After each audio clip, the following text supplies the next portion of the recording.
آپ نے فرمایا بڑے بڑے علماء فقیہ گزرے لیکن حدیث کو کوئی نہیں جانتا. یہ تو پہلی ہستی ہے جو شاہی حدیث کو لے کر آئے. یہ سارے بریلوی دیوبندی اہل حدیث سنی سب کے جو سند حدیث ہے سب کی ولی اللہ پر جا کر جمع ہوتی ہے.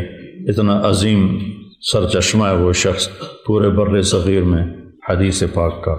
تو پہلے فلسفہ اور منطق اور خرافات، تو نبی والی زندگی نہیں پیش کی کہ میرے نبی کی گھر کی زندگی کیا تھی، اولاد کے ساتھ، ماں باپ کے ساتھ. ماں باپ تو تھے نہیں، پہلے ہی فوت ہو گئے. بچوں کے ساتھ، دشمن کے ساتھ، دوست کے ساتھ.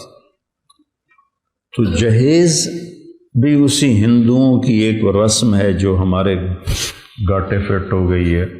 اور ہماری طرح اب تو خیر کوئی نہیں رہا. یہ پہلے جب ہم چھوٹے چھوٹے تھے تو ہمارے سارے اگلی جو تھے بزرگ وہ سارے زندہ تھے تو وہ پوری رسمیں نبھایا کرتے تھے جو بھی ہوتی تھی. تو اس میں ایک رسم تھی کہ لڑکی کا جہیز ساری بارات والوں کو دکھایا جاتا تھا. وہ چار پائیاں بچھ جاتی تھیں ہر ایک اپنے حساب سے.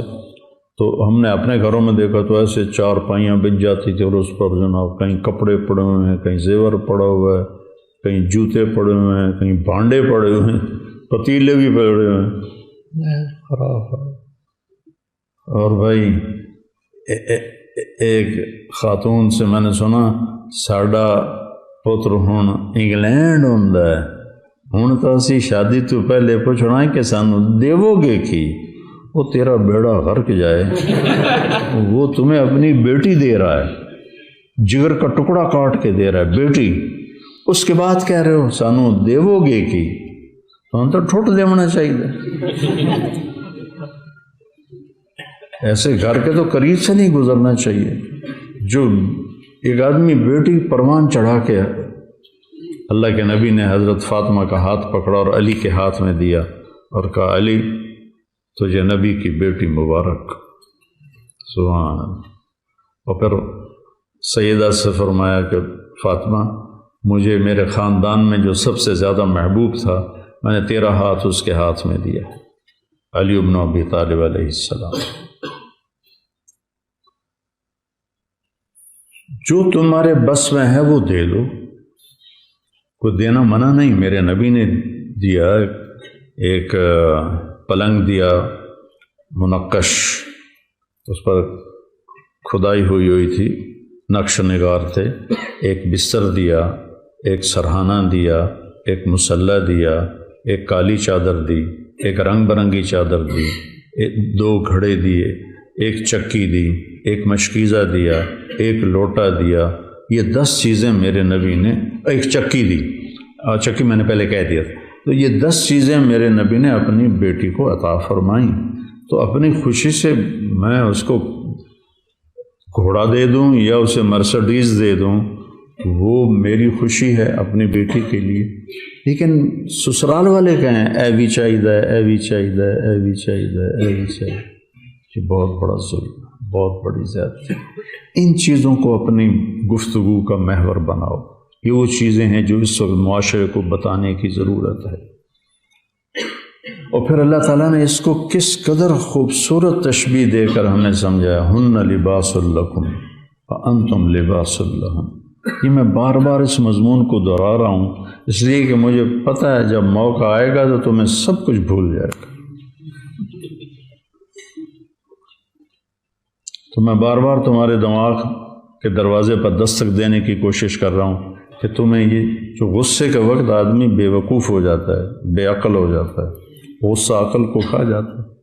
اور بیوی سے کب ٹکراؤ ہوتا ہے، بہن بھائیوں سے کب، میں صرف بیوی کی بات نہیں کر رہا، سارے رشتوں کی بات کر رہا ہوں.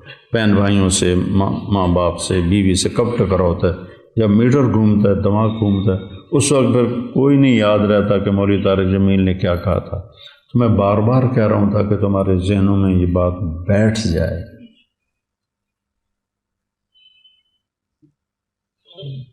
سب سے مشکل کام ہے اچھے اخلاق، کیونکہ ان کے سیکھنے کا وقت سب سے مشکل وقت.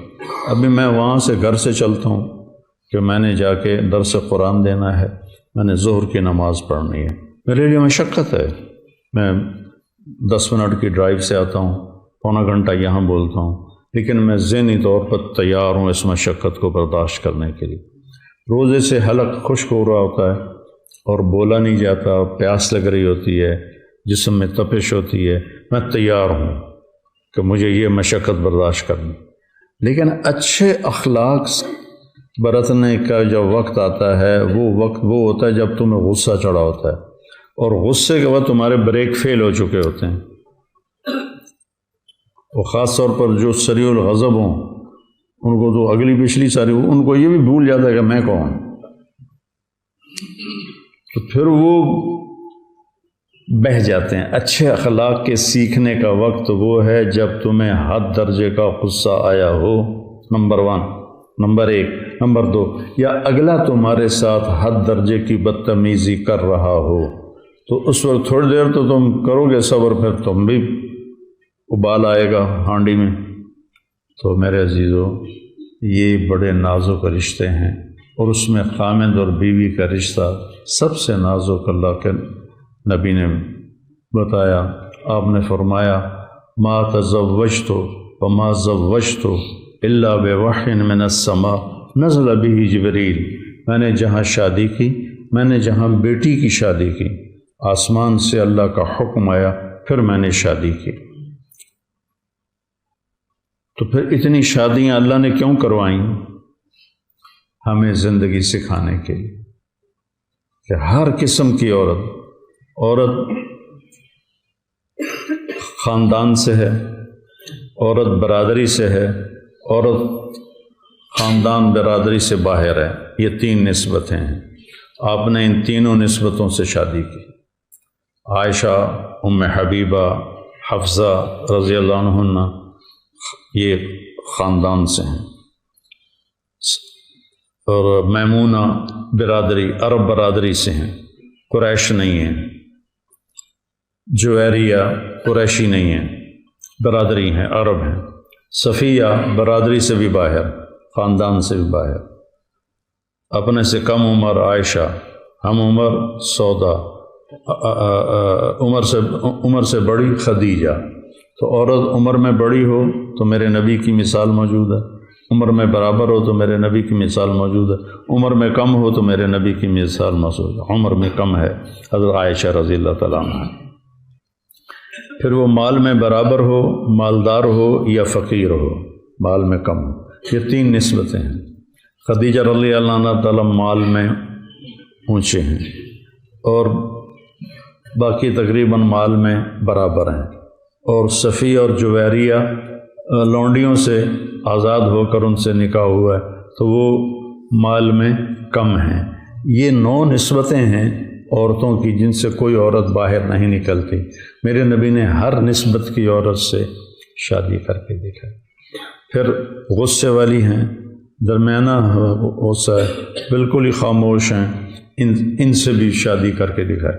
حفصہ رضی اللہ عنہ اپنے باپ کی طرح غصے والی تھی، ایک دفعہ آپ نے ان کو طلاق بھی دے دی، تو جبریل آئے کہ اللہ تعالیٰ کہہ رہے ہیں رجوع کرو کہ عمر کو تکلیف ہوگی، اور دوسرا حفصہ کے لیے ہم نے لکھ دیا ہے یہ آپ کی جنت میں بیوی ہے، تو آپ نے رجوع فرمایا۔